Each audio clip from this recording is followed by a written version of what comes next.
when we have the Photoshop document open and we bring in an image, in this case I'm using, we just go do the same thing again with this chess piece. I'm clicking and dragging and dropping it onto my Photoshop layer here. It made a new layer, and then as long as you have, when you place it, you should be able to resize the image. So I'm gonna just kind of place it like over here for now, click on the check mark. And now the big thing that you're gonna be doing a lot for this project is masking. So I'm just gonna go over that again real quick. For these different objects, we wanna cut out the object from the background. So if I look over here on my layer, it's titled, I could actually rename the layers as well. If it starts getting a little confusing, I can click on it, type in, I'll just type in rook. And then if I right click or control click, I'm going to press rasterize layer. And now at the bottom, there's this little symbol, a little white rectangle with the circle. This is for adding a layer mask. Click on that. And now with my brush tool, anything that I paint with the color black acts like an eraser. It will erase the pixels, the information around the rook, if that's where I paint. If I change it to white, it will add the information back in. So I like using keyboard shortcuts. That's B on my keyboard. This opens the brush tool. My foreground color is black. You can see it right here. So as long as I'm selected on this layer mask, then when I click, it will start erasing things, okay?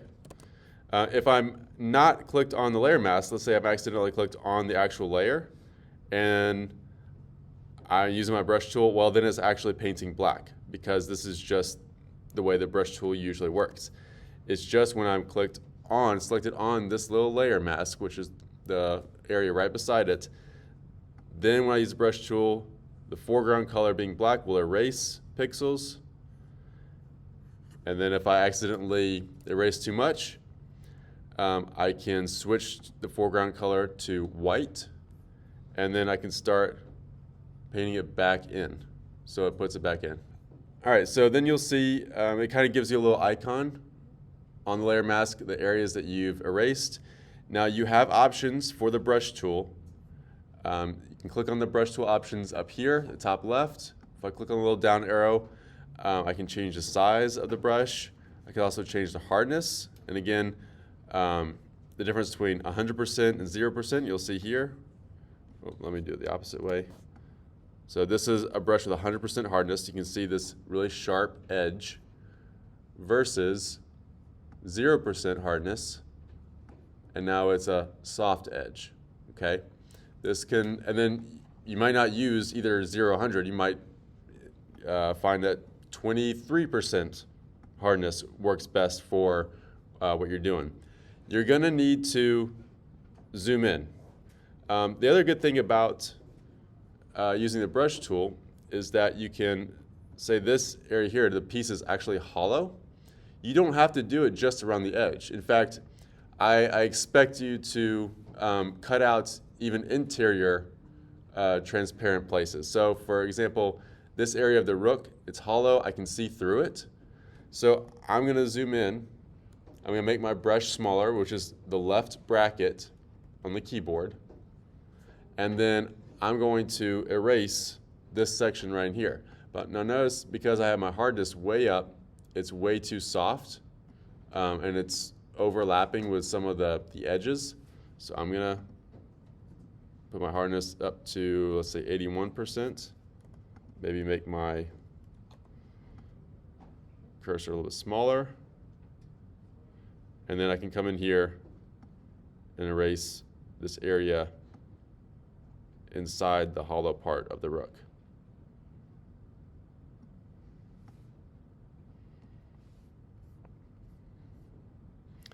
So if I move this around, you can see, let's say if I move it over the statue, now you can see the statue behind it in that hollow area.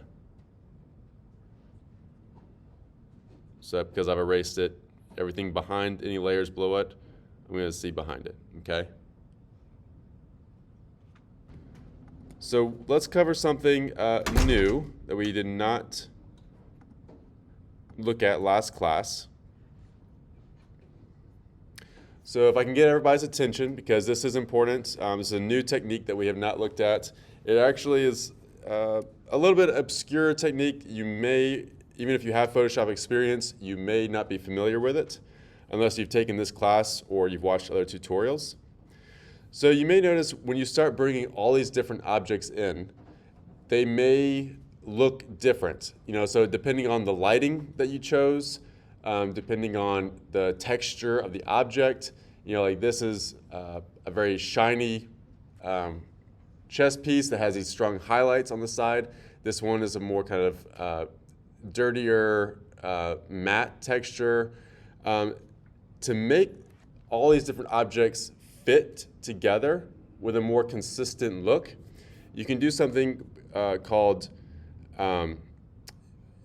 making it using a halftone screen effect, okay? So let me actually I'm just going to open up the actual image first before we get into the first Photoshop file. So if I double click on this layer, I'm making it an editable layer. I come up to Image and Mode, and I have to make it grayscale first. I'm going to press Discard. So I'm discarding all the color information. Now back to Image, Mode, and now Bitmap will be available to be clicked on. I click on Bitmap, press OK. And then I'm going to keep this 72 pixels per inch. And then for method, you have a few different options. Make sure it's selected on halftone screen. Press OK. And then you'll have a few more options for frequency and angle. I'm just going to press OK with these settings right now, and we can experiment with different numbers. But just so you see what is about to happen, I press OK. And if I zoom in, the image is now purely black and white. But we're making these contours and highlights of the chess piece through these very small dots, okay?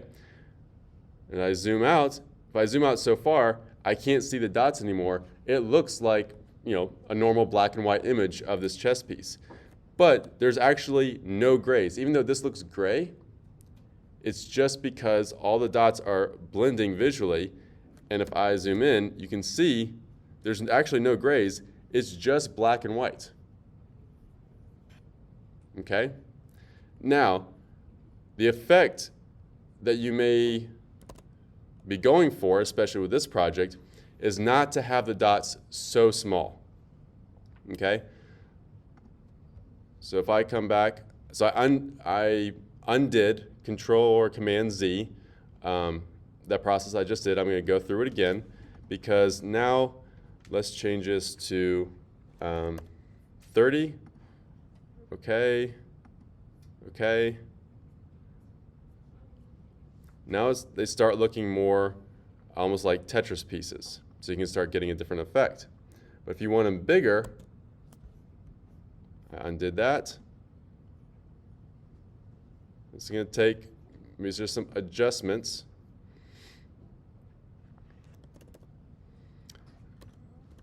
Actually, let me change this back to 72.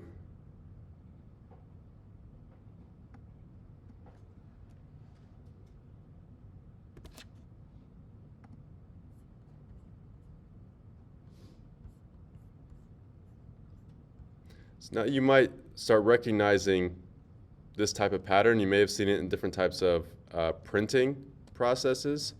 Even if you use a microscope, or not a microscope, a magnifying glass on like a cereal box container, you might see different colors being applied like this. Let's take it to the extreme though.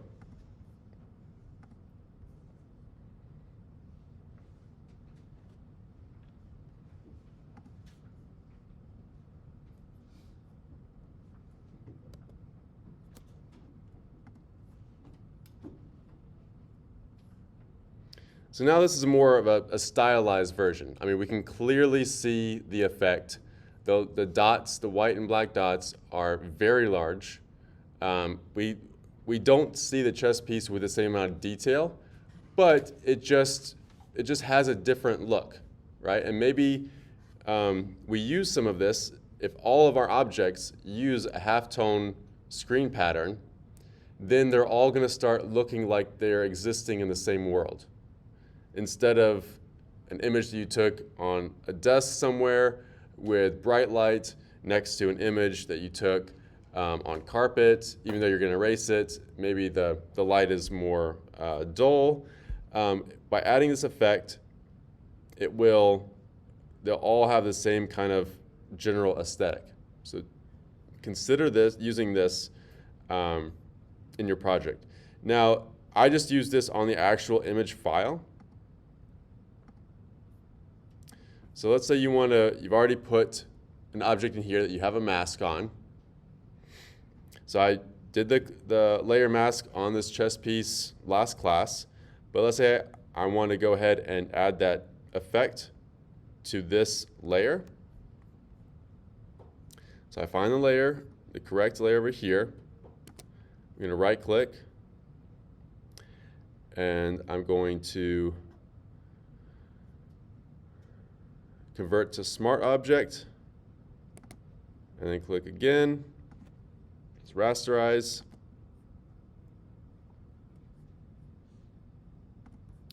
Excuse me, no, that's afterwards. After you make a smart object, you can right click and press Edit Contents.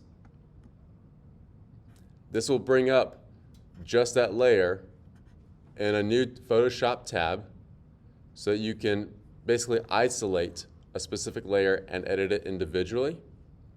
So now that I have this open, I can go ahead, add that screen tone, that halftone screen pattern effect through Image, Mode, Bitmap. Let's change this one to, well, let's keep it 300. Press OK. Press OK. All right.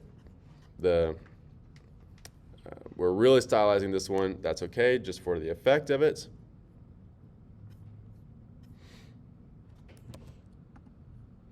If I press Command S, which saves it, it brings it in over here on my original Photoshop file.